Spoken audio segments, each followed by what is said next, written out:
Si els més rics reduïssin el seu consum, les emissions de CO2 podrien caure un 10%. I si erradiquem la pobresa energètica per a 1.000 milions de persones, l'augment només seria del 2%. Hi ha una realitat que molts passen per alt. La transició energètica no és només una qüestió tècnica, és també un repte ètic profund. L'1% més ric del món genera més del doble d'emissions de CO2 que la meitat més pobra de la població global. Pots imaginar com seria el món si aquest petit grup reduís la seva empremta?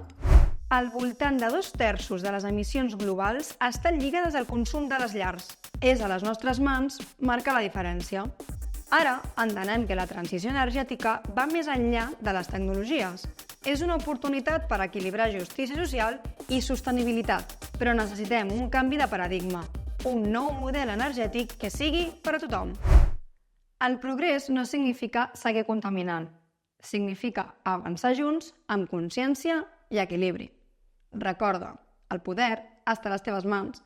La informació ens farà sostenibles. Informa't i actua. Subscriu-te al canal per a més contingut sobre transició energètica.